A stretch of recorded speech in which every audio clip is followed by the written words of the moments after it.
Hi everyone!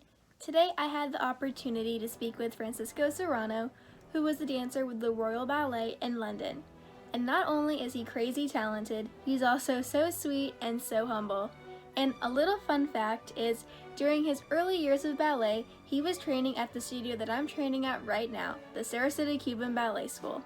So I really hope you enjoyed this interview. How's it like right now, since we're all Yeah, fine. Obviously it's a bit weird. Everything is, I guess it is for everyone, but yeah, we're just hanging out. I'm at my girlfriend's house, and she lives like her house is right next to like a farm, and like there's a bit of forest, so like we have a lot of space to kind of walk around, so it's not too bad. That's nice. At least you're trying to Yeah. make the best out of it. Huh? At least you're making the best out of the situation. Yeah, no, of course. And like she has a nice backyard, so we're not like stuck Mhm. anywhere, you know. How are you? How's everything over there? Well, I went back to Fort Lauderdale to be with my family since, Okay. Christmas. So I've just been doing school and just being really chill. Yeah, I can imagine. I just want to get back to dancing as soon as possible. I can imagine. So the whole point of this is just to get the viewers just to know a little bit about you, and, living in London and being a dancer with the Royal Ballet, because not everyone can do that. Right, okay. All right. So, how old were you when you started ballet? I started kind of when I was 13, turning 14, kind of that's You started later than than usual. Yeah. I can't say it was difficult just because I had my parents. They're ballet dancers. Right. So I would have to say I had kind of an upper hand on that. I think if someone started late and they didn't really have, the support system I had, I don't know. It might have been a bit harder, but I think I owe it a lot to them, especially starting that late. So yeah, I'm very thankful for them. Yeah, I can't even imagine what it would be like doing ballet and having your actual parents being your teachers. Yeah. Was it on one hand really nice and you loved it, but were there times where it was kind of hard or more difficult? Yeah, definitely. Just because you're basically with them all day, obviously at home and then in the studio.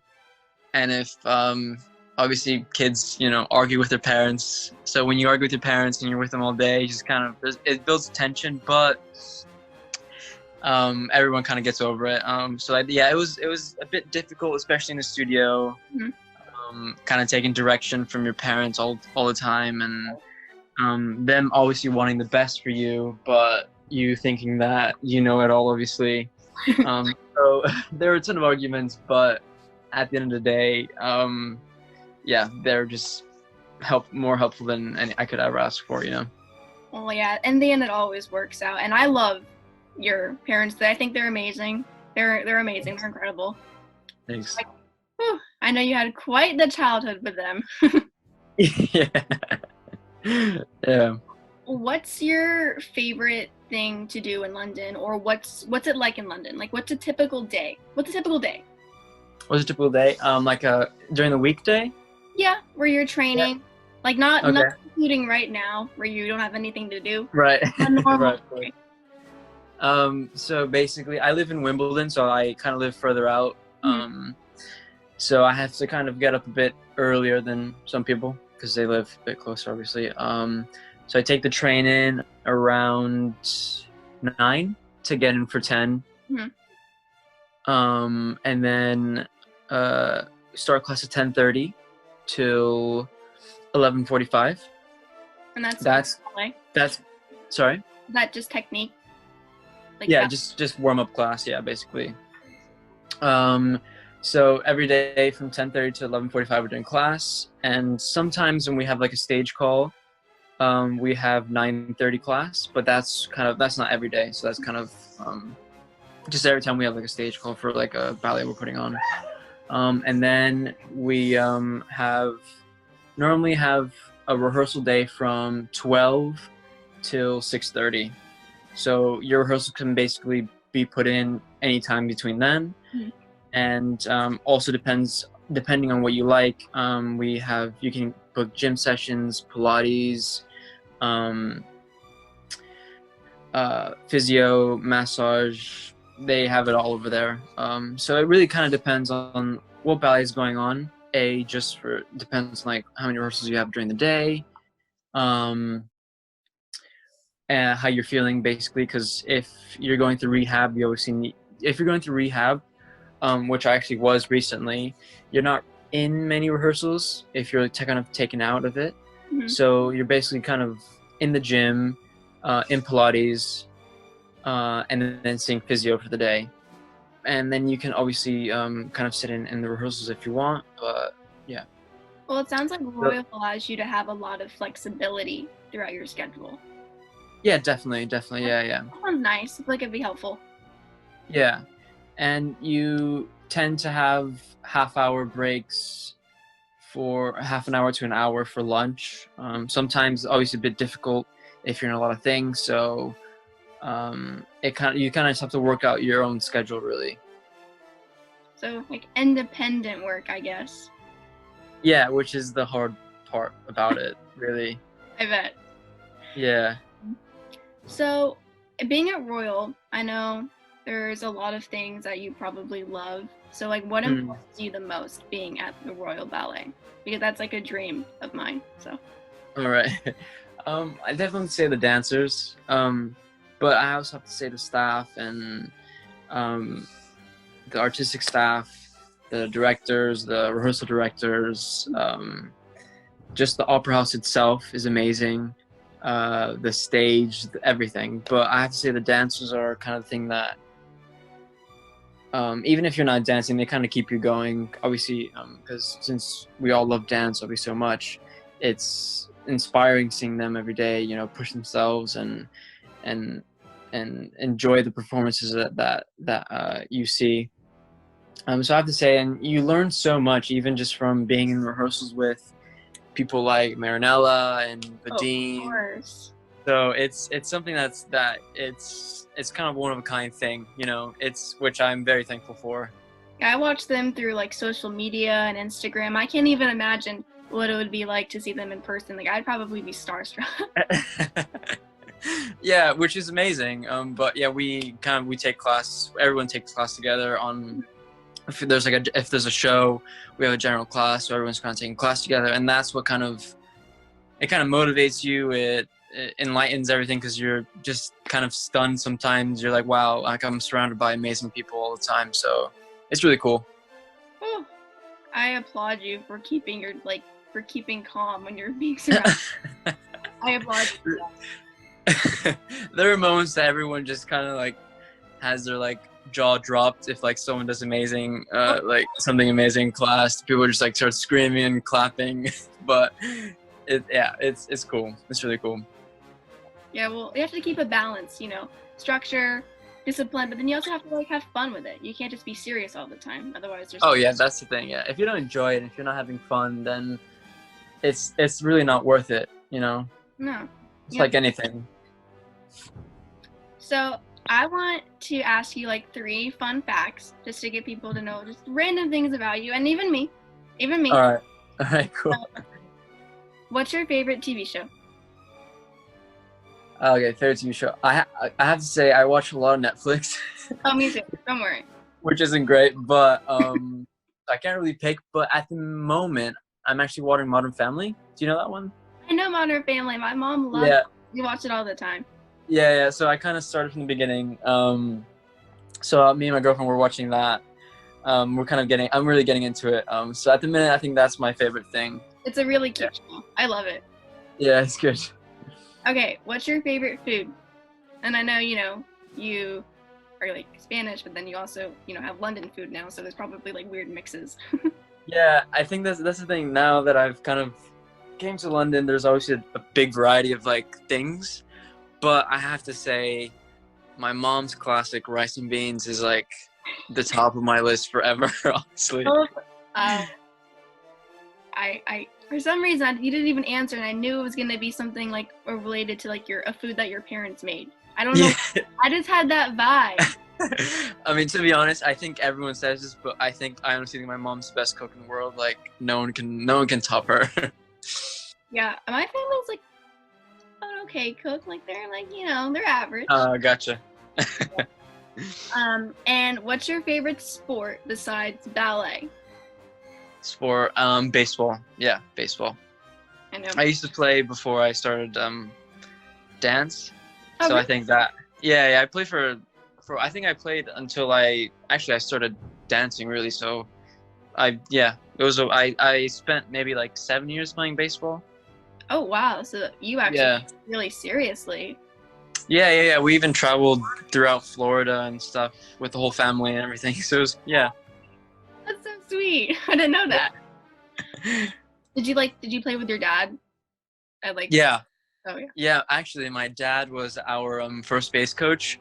Oh. So he was there every game. He loved it as well. He's such a big baseball fan, so it was really nice. Did Cammy like it? Did she play baseball or no? No. To be honest, I think she was the thing is, it wasn't only me that played baseball, it was my cousins. So I think a big part of our family were at the kind of field. So I don't think she was that bored, but I don't think she was really into baseball. She just wanted to be with y'all. She didn't really want to play. I think so. She just wanted to be a part of it, Exactly. So I have one more question, and it's kind of one of my favorite ones, and you'll see why. For any other upcoming ballet dancers or anyone that's deciding to do ballet or whatever, have any helpful tips for them? Yeah, definitely. Because the thing is, as a ballet dancer, obviously people love it, and you grow to love it even more once you like kind of grow up and kind of get to know how everything actually works out. It's a very different. It's a different thing from when you're kind of in school, learning academically, to when you kind of enter a company, and so once you kind of get into the company, the idea of ballet kind of changes. Not only, I don't want to say like just because it's a job and you like get paid for it, but having to maintain yourself, having to kind of listen to your body and all that stuff. So it is a big change, but it's really good because you get to learn a lot by yourself.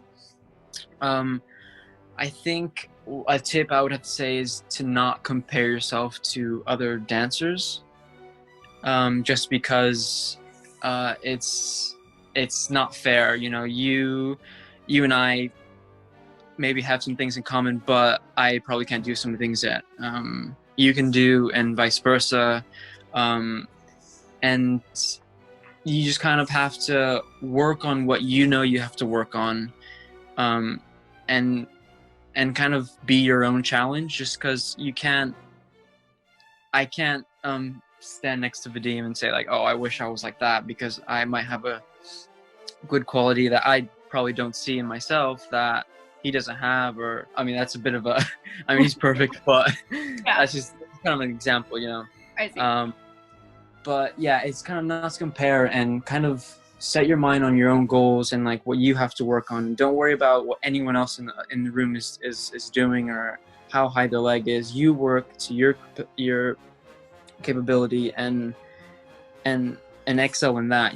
There's no point of trying to compare yourself to someone on stage, or if someone says that, oh, you don't look good doing this. No, you work on what you have to work on, and that's it. Like, there's not much else you can do, because you were given the body you were given the talent that you were given, and but another tip I think I would have to say is to learn and listen to your body, because as ballet dancers, you always kind of want to be on top of the ball, you always want to be performing, you always want to be on stage. But it also comes, you have to kind of take it with medicine, just because people always want to be on, and people always want to be performing. But the thing is, ballet takes a really big toll on your body, And if you don't take care of yourself, yeah, exactly, you would know. I mean, being on point, most of the day, like, it hurts a lot. And if you don't take care of yourself, you don't listen to when you really have to rest, or even when you have to push your body to like limits that you think, oh, it's gonna hurt too much, but you can if you don't try, you don't know. But yeah, it's important to know when to kind of push and to kind of take it back and relax, just because since it does take such a big toll on your body. Excuse me, sorry. You kind of like work with pain, and that's not always good. Right. Everyone kind of has like a little nick and giggle throughout the day where like, oh, my ankle hurts, but most of the time it does go away, but sometimes it doesn't. And if you don't take care of that now, like as a young dancer, then you'll probably have to deal with it your entire ballet career, which is not great, because then that's just like a lot of up and down. You'll be off and then you'll be on, and it's, you don't want to do that, really. And if you're like, it can result in major like injuries. Exactly. And you don't want that. So, and it's also important. Oh, go ahead. Sorry? Go ahead. No, it's just also, I was going to say, it's very important also to listen to your teachers, because obviously they have a bit more experience, and they know. I mean, I doubt they would want to like put you in any harm. So if you say, oh, excuse me, but I have a bit of a pain, like in my ankle or knee or whatever it is, I'm sure they won't make you push, or, and if they do, then I feel like you have to respectfully say, I really don't feel comfortable, like it's not really feeling great, sit down, ice it. You always really have to like take care of yourself, and no one's really going to understand how you're feeling, because it's impossible. Yeah. But you're kind of like, you're the one driving your own boat, kind of have to say how you feel and what you can and can't do, which is really important. Well, that's one thing about SEBS. The teachers and the staff are just so like caring, and they look out for all the students. So the minute you say like, oh, I'm injured or I have a pain, they let you rest. And that's of course. Yeah, of course. Yeah. I mean, I think it comes with like knowing, because a lot of people do go through injuries, so they know like, okay, maybe it's best to like kind of take it easy this day and then push tomorrow. So it's something that you have to learn, obviously. Right. Ballet is a whole learning process. There's really no way to explain it. Exactly. You don't stop learning until the day you retire, honestly. That's true. I don't think. Yeah. I thank you so much for taking time out of your day to speak with me. I really appreciate it. It's okay. Anytime. I can't wait to see you guys. I know. Hopefully, there's a summer where you can, like, this year. Hopefully. Yeah. Hopefully. I hope so. Yeah, we need to see you. Cool. Do you have any? What have you guys been up? What have you been up to? Like, have you just been kind of doing bar and kind of doing some exercises? Well, they posted like an at-home ballet like bar that I've been doing as much as possible, like every other day, I say. And I've been like online class, workouts in my bedroom. Yeah. As much as I can. I'm going a little crazier by the day and get into the studio. I just need this whole thing to just pass by, so I can get back to training. That's all I want. Understandable. And I'm sure it's hard for you, like probably like financially, for everyone right now. Yeah. I mean, at the moment we're on furlough, so they kind of we're getting paid like 80% of our wage, which I think a lot of companies are. I'm guessing. Oh, that's nice. That's really nice. Yeah, which is great. But I think obviously everyone's kind of going through a struggle. Yeah. So. The times are just crazy right now. Yeah, exactly. Kind of just waiting for it to go back to normal. Oh yeah, me too. And I think everyone. Definitely. Thanks again for speaking with me. It was great. No problem. Anytime. Thank you. Well, stay safe.